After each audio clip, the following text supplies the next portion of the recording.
అంది BJP party. అలాంటి party కూడా ఈరోజు చిటికలు పడేటట్టు చేయగలిగింది రాహుల్ గాంధీ గారు, ఇండియా బ్లాక్. అందుకు గాను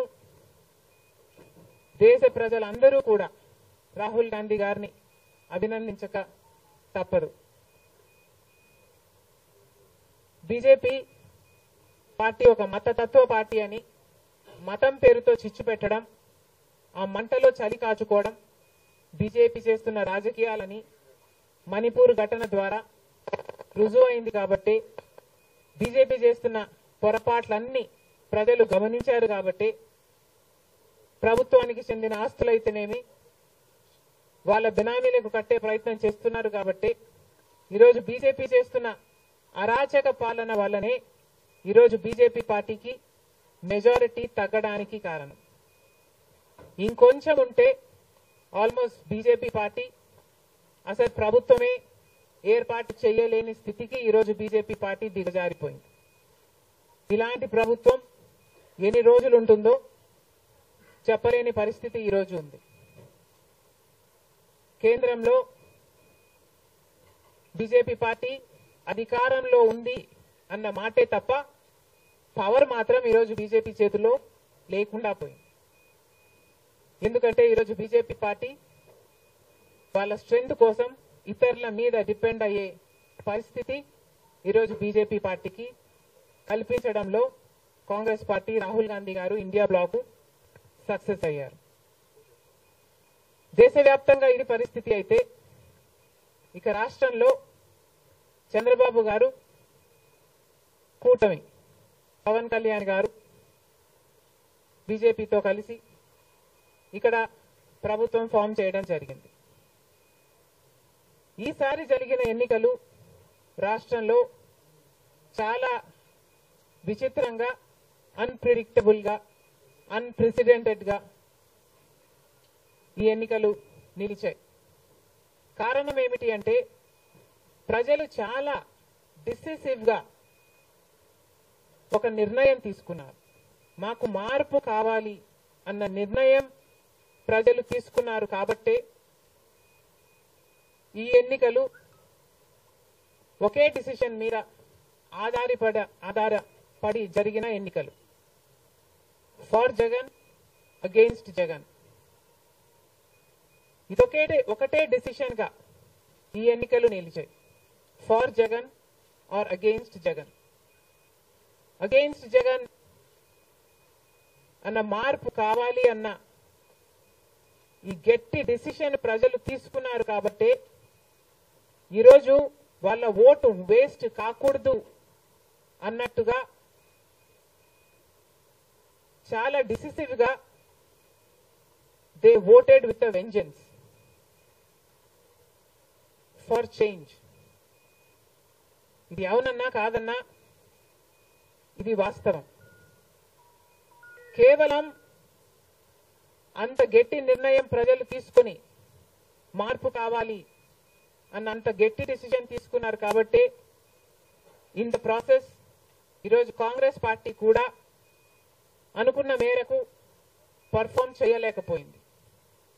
కాంగ్రెస్ పార్టీ కూడా కేవలం నెల రోజుల ముందు సర్వే చేస్తే Congress party vote share between 6 to 7% ఉంది.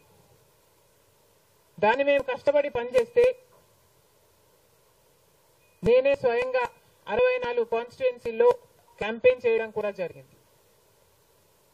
వీటన్నిటితో కనీసం 8% దాటుతుంది అని కాంగ్రెస్ పార్టీ ధీమాగా ఉంటే అది కూడా జరగలేదు. కారణం ఏమిటి అంటే ప్రజలు చాలా డిసిసివ్ గా వాళ్ళ ఓటు వేస్ట్ కాకూడదు, ప్రభుత్వం ఎలాగైనా మారాలి, మేము మార్చాలి అన్న డిసిషన్ తీసుకున్నారు. కాబట్టి ప్రజలు కాంగ్రెస్ పార్టీకి కూడా ఓటు వేయడానికి ఆలోచన చేయడం జరిగింది. ఏది ఏమైనా కాంగ్రెస్ పార్టీ ప్రజల గుండెల్లో స్థానం సంపాదించుకోవడం మొదలుపెట్టింది. ఇది ఇలాగే అంచెలంచెలుగా పెరుగుతూ పోతుంది. రాహుల్ గాంధీ గారి నాయకత్వంలో మేమందరం కూడా కష్టపడి పనిచేయడానికి సిద్ధంగా ఉన్నాం.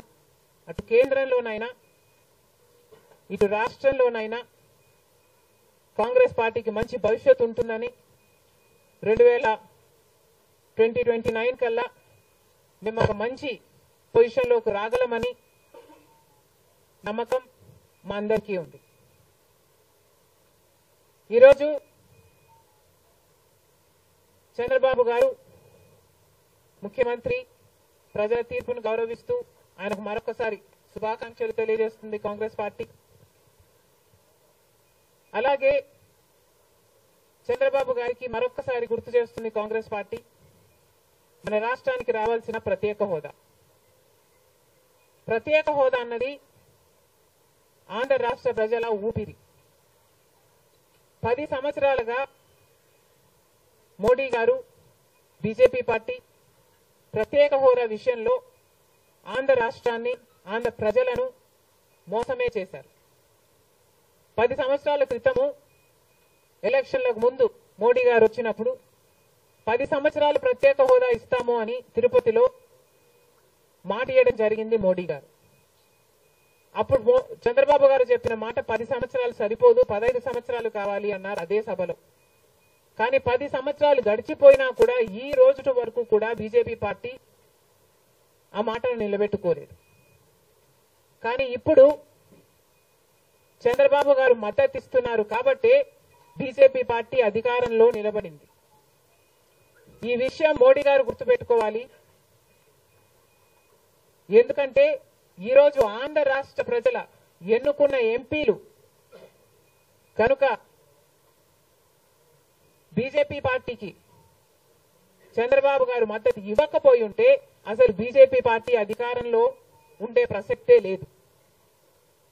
ఈరోజు బీజేపీ పార్టీ అధికారంలో ఉంది అంటే దానికి కారణం ఆంధ్ర రాష్ట్ర ప్రజలు అని మోడీ ఇప్పటికైనా గమనించాలి. చంద్రబాబు గారికి మరొకసారి గుర్తు చేస్తున్నాం. చంద్రబాబు గారు బీజేపీ పార్టీతో ఎలక్షన్లకు ముందు పొత్తు పెట్టుకుంటున్నప్పుడే కాంగ్రెస్ పార్టీ పదే పదే చెప్పడం జరిగింది. ఒక్క మాట అయినా తీసుకోకుండా, కండిషనల్ సపోర్ట్ అయినా మీరు ఎక్స్టెండ్ చేయకుండా, మీరు బేషరతుగా స్పెషల్ స్టేటస్ అన్న కండిషన్ పెట్టకుండానే మీరు బీజేపీ పార్టీకి ఎందుకు అలయన్స్ పెట్టుకున్నారు చంద్రబాబు గారు అని అప్పుడు ప్రశ్నించడం జరిగింది.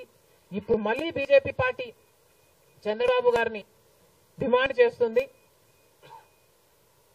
ఇప్పుడు మళ్ళీ కాంగ్రెస్ పార్టీ చంద్రబాబు గారిని డిమాండ్ చేస్తుంది. బికాస్ మీరిచ్చిన ఎంపీల వల్ల ఆంధ్ర రాష్ట్ర ప్రజలు ఎన్నికైన ఎంపీలను మీరు బీజేపీ పార్టీకి ఇచ్చారు కాబట్టి ఈరోజు బీజేపీ పార్టీ అధికారంలో ఉంది కాబట్టి చంద్రబాబు గారు ఈ విషయాన్ని గుర్తుపెట్టుకొని